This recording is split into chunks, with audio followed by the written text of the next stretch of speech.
ಸರ್ವಮಂಗಳ ಮಾಂಗಲ್ಯ ಶಿವೆ ಸರ್ವಾರ್ಥ ಸಾಧಿಕೆ ಶರಣ್ಯ ತ್ರ್ಯಂಬಕೆ ದೇವಿ ನಾರಾಯಣಿ ಗೌರಿ ನಮಸ್ತುತೆ. ನನ್ನ ಹೆಸರು PM ರಾಮಾಂಜನೇಯ ಅಂತೇಳಿ, ಶ್ರೀ ಕನಕದುರ್ಗಮ್ಮ ದೇವಸ್ಥಾನದ ವಂಶ ಪರಂಪರಾ ಅರ್ಚಕರು ಹಾಗೂ ಧರ್ಮಕರ್ತರು. ಇವರು ಪೂಜಾರಿ ಮರಿಸ್ವಾಮಿ ಅಂತೇಳಿ ನಮ್ಮ ತಮ್ಮನವರು. ಇಂದಿನ ವಿಶೇಷ ಕಾರ್ಯಕ್ರಮದ ಬಗ್ಗೆ ಹೇಳಬೇಕಾದಂತಂದ್ರೆ, ಆಷಾಢ ಮಾಸದ 3ನೇ ಆದಿತ್ಯವಾರ ಇವತ್ತು ಅಮ್ಮನಿಗೆ ನಮ್ಮ ಭಕ್ತಾದಿಗಳಿಂದ ನೈವೇದ್ಯದೊಂದಿಗೆ, ಅಂದರೆ ಪೊಂಗಲ್ ನೈವೇದ್ಯದೊಂದಿಗೆ ಕಳಸಗಳೊಂದಿಗೆ ಒಂದು ಸೇವೆಯನ್ನು ಸಲ್ಲಿಸಲು ಭಕ್ತಾದಿಗಳೆಲ್ಲ ತಯಾರಿ ಮಾಡಿಕೊಂಡಿದ್ದಾರೆ. ಈ ಸೇವೆ ಸಲ್ಲಿಸಲಿಕ್ಕೆ ಮೂಲ ಕಾರಣ ಏನು ಅಂತಂದರೆ, ಈ ವರ್ಷ ತಮಗೆಲ್ಲ ಗೊತ್ತಿರುವ ಹಾಗೆ ಬೆಳೆ ಆಮೇಲೆ ಮಳೆ ಎಲ್ಲ ತುಂಬ ಕಡಿಮೆ ಆಗಿದೆ. ಮಳೆ ಬರ್ತಾ ಇಲ್ಲ, ಮಳೆ ಅಭಾವ ತುಂಬ ಇದೆ. ಸೊ ಈ ಒಂದು ಕಾರ್ಯಕ್ರಮದಿಂದ, ಈ ಒಂದು ಧಾರ್ಮಿಕ ಕಾರ್ಯಕ್ರಮದಿಂದ ಅಮ್ಮನಿಗೆ ಸ್ವಲ್ಪ ನೈವೇದ್ಯ ಎಲ್ಲ ನೆರವೇರಿಸಿ ಶಾಂತಿ ಮಾಡಿದ ಮೇಲೆ ಒಂದು ಉತ್ತಮವಾದಂಥ ಮಳೆ ಬಂದು ರೈತರಿಗೆಲ್ಲ ಒಳ್ಳೆ ಬೆಳೆ ಅದು ಇದೆಲ್ಲ ಸಿಗಲಿ ಅಂತೇಳಿ ಒಂದು ಮನೋಭಾವನೆಯಿಂದ ಮಾಡ್ತಾ ಇರೋದು. ಅದೇ ರೀತಿಯಾಗಿ ಬಳ್ಳಾರಿ ನಮ್ಮ ಕನಕದುರ್ಗಮ್ಮ ದೇವ ಭಕ್ತಾದಿಗಳೆಲ್ಲರಿಗೂ ಎಲ್ಲ ರೀತಿಯಿಂದ ಆಶೀರ್ವಾದ, ಆಮೇಲೆ ಆರೋಗ್ಯ, ಆಯುರಾರೋಗ್ಯ, ಐಶ್ವರ್ಯ ಅವೆಲ್ಲ ಕರುಣಿಸಲಿ ಅನ್ನೋ ಒಂದು ಉದ್ದೇಶಕ್ಕೆ ಈ ಕಾರ್ಯಕ್ರಮವನ್ನು ಮಾಡ್ತಾ ಇದ್ದಾರೆ.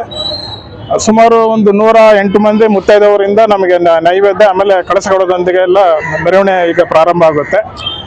ಇದು ಪ್ರಥಮವಾಗಿ ಮಾಡ್ತಾ ಇರತಕ್ಕಂಥ ಧಾರ್ಮಿಕ ಕಾರ್ಯಕ್ರಮ ನಮ್ಮ ದೇವಸ್ಥಾನದಲ್ಲಿ.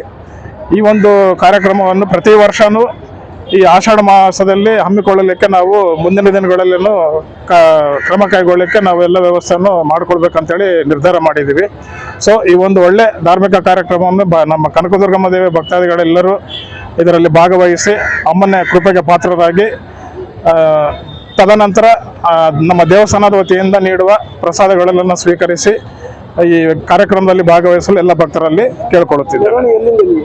ಮೆರವಣಿಗೆ ನಮ್ಮ ದೇವಸ್ಥಾನದ ಮುಂದ್ಗಡೆಯಿಂದ 3 ಪ್ರದಕ್ಷಿಣೆ ಹಾಕುತ್ತೆ. ನಮ್ಮ ದಸರಾ ಪಲ್ಲಕ್ಕಿ, ನವರಾತ್ರಿಯಲ್ಲಿ ಪಲ್ಲಕ್ಕಿ ಯಾವ ರೀತಿ ನಾವು ಉತ್ಸವ ಮಾಡ್ತೀವೋ ಅದೇ ರೀತಿಯಲ್ಲಿ ನಾವು ಇವತ್ತಿನ ದಿವಸ 3 ಪ್ರದಕ್ಷಿಣೆಗಳನ್ನು ಹಾಕಲಿಕ್ಕೆ ತಯಾರಿ ಮಾಡಿಕೊಂಡಿದ್ದಾರೆ.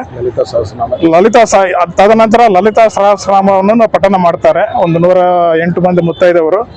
ಆ ಕಾರ್ಯಕ್ರಮ ಮುಗಿದ ಮೇಲೆ ದೇವಿಗೆ ಮಹಾಮಂಗಳಾರತಿಯೊಂದಿಗೆ ಅಭಿಷೇಕ, ಅರ್ಚನೆ ಈ ಕಾರ್ಯಕ್ರಮಗಳನ್ನು ನೆರವೇರಿಸಿ ಭಕ್ತಾದಿಗಳಿಗೆ ಇದೆಲ್ಲ ಮುಗಿದ ಮೇಲೆ ಅನ್ನ ದಾಸೋಹವನ್ನು ಕಾರ್ಯಕ್ರಮವನ್ನು ಇಟ್ಕೊಂಡಿದ್ದೀವಿ ಮುಂದೆ ಯಾತ್ರಾ ನಿವಾಸದಲ್ಲಿ.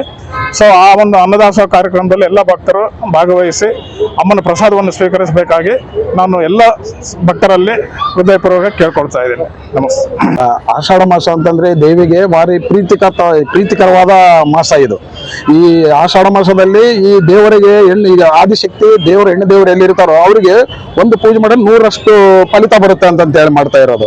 ಬಟ್ ನಾವೇನ್ ಮಾಡಿದ್ವಿ, ಫಸ್ಟ್ ಸಲ ಒಂದು ಹೂವಿನ ಅಲಂಕಾರ ಮಾಡಿದೀವಿ. ಇನ್ನೂ ಒಂದ್ಸಲ ಅದು ಕಾಯಿಪಲ್ಯಗಳು ಅವೆಲ್ಲ ತರಿಸಿ ಅಲಂಕಾರ ಅದನ್ನ ಮಾಡಿದೀವಿ.